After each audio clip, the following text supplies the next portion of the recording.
Hey, good morning. It's Dean Gazowski, 3D Property Solutions. Apologize for the dark video. I'm getting ready to head into the gym. Sun's just getting ready to crest the horizon here, and we're going to have a good old workout. Get ready for that Christmas card. If you want to be on the list, give me a shout. I want to make this video today, however, for the investors and the real estate agents in the community, okay? I was doing a little bit of market research yesterday, and I'm looking at the town of Redford. Okay, why Redford? Because it's one of the hardest hit at the moment when we're talking about what it was. I mean, usually the outskirts, the outlier neighborhoods. And when I say outlier neighborhoods, I'm talking like the ones that border the city. Okay, border the city of Detroit. Those are usually good ones to look at to try and study and figure out how the market shift is really happening. Okay, now this is all necessarily this is my perspective on things. I don't know that I've had anybody else teach this, so I'm gathering this information myself. I'm not taking it from other people. All right, so this is where this is coming from right now. Now here's what you should understand about Redford. When I was just looking between the 100 and the 200 price point, 100,000, 200,000 price point, no other search criteria other than it's in Redford. Okay, so houses that fall between 100 and 200,000 dollars, there are, out of 150 total properties, I was looking at actives and pendings. Okay, because I want to know what's actively available in the market. I also want to know what's coming off the market. How long are they taking to sell? Okay. Now, the pendings, they really range right now between 5-6 days and hundreds of days because situations are different, right? But they are pending. But of the 150 properties, 154 to be exact, properties that I pulled yesterday, basically 2/3 of those properties are active. Okay, that means that there's more inventory. For those of you who are not agents or investors and don't understand the concept here, that means that there's way more supply than there appears to be buyers. Okay, so think about that for a second. If I've got 2/3 more inventory out there that is available for purchase, that means that there's more selection for the buyers. Now, I would argue right now that this is a prime opportunity. If you are a buyer in the real estate market, now is your time. Never mind interest rates. Okay, I mean, you should take it into consideration, but interest rates change. There's a term that started floating around the business people are using. It's like you can marry the house, but you can date the term. Okay, marriage is permanent. The term is not. You can refinance out of a term. All right, so right now 7+% interest rates for investors and even homeowners that are actually buying a house, that's a real thing, which if you follow the general rule, you're about, for every 1%, you're about $11,000 purchasing power either way, okay, as the interest rates go. So here's how you work this. All right, everybody's aware, everybody's scared. A lot of people are scared, and if they don't have the proper knowledge, if they don't have the proper insight or proper education on how this market is acting and just general economics, they get scared. All right, what I'm ultimately trying to do today is bring some information to you that's going to help you understand the market and help you gain clarity on the opportunity that is right in front of us right now. Okay, let's talk about this from just a simple house buyer perspective. All right, if I'm looking for my first house, I got a ton of inventory out there, a ton. All right, I just talked about Redford having 2/3, and there's a third pending, which means that those ones are off the market, but 2/3, way more selection. How do you think that's going to treat the higher price points? Huh?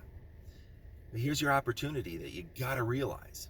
You got the pick of the litter right now. So if you're looking for your dream house, go get it. Go get it. Pay the interest rate right now. You can also pay down points. It's going to cost you a little bit of money, but it's going to bring your interest rate down a little bit. Or you can just pay the interest rate now, wait for a few years, It's better than waiting 30 years and paying 7% or whatever. And who knows if the interest rates are going to go up to 10%. There's some people talking that crazy stuff right now. We don't know. That's the bottom line. All we can tell is that the Federal Reserve, the chairman, has said that, well, we're still trying to slow this inflation. All right, let's talk about that. Inflation, that means prices go up. And they're trying to stop that. If you look at historical charts, I'm going to use numbers that I've personally looked at, going all the way back to the 50s. There's a neighborhood over in Westland, Wayne and Warren, and I don't want to get too scattered here, but I need to make this point. I need to make it crystal clear.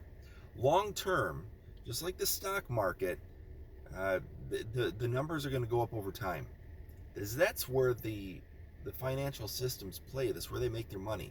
Make it in money, like financial markets, and then the stock market. So think about this. Back in 1954, my grandma and grandpa bought a house in Westland, Wayne and Warren, and that house sold for $27,000.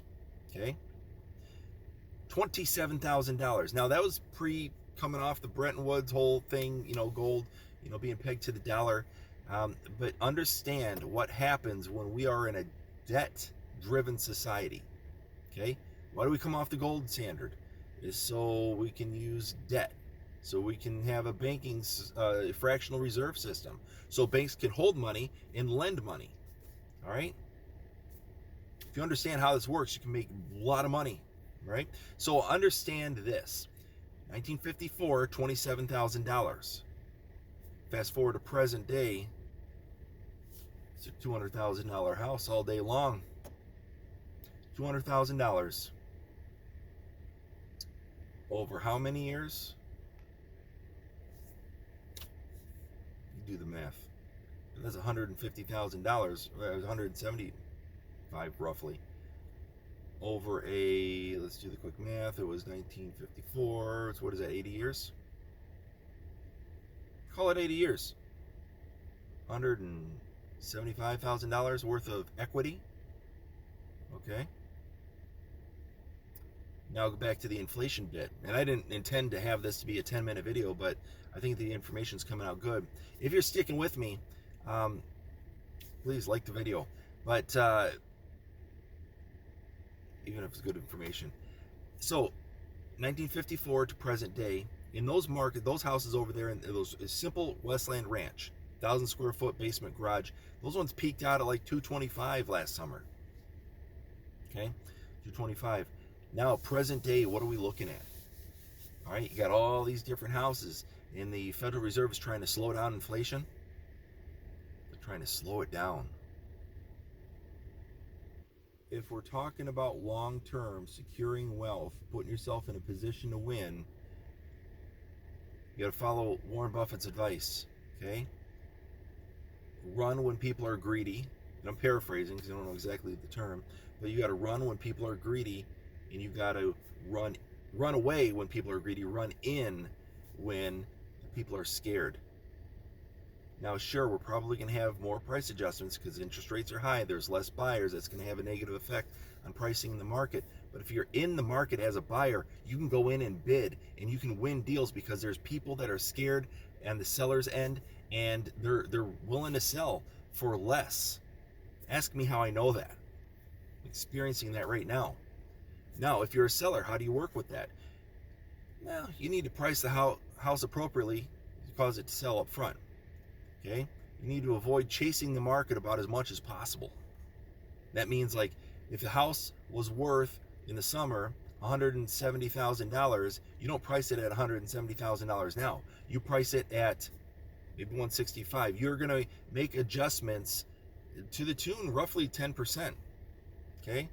You're going to backtrack 10% because what you're doing is, as the market was chasing up to the apex, you want to price over here because the market's still coming down. And as the market's coming down over here, people are going to realize a deal when they see one. You know when something's on sale over at whatever store you shop at. You know a deal when you see one. All the consumers were trained to know this. Now, thankfully, there's websites out there like Zillow and everything else. And if you're fortunate enough to have a house that's priced lower than what the current market value is, you can exploit that as a deal.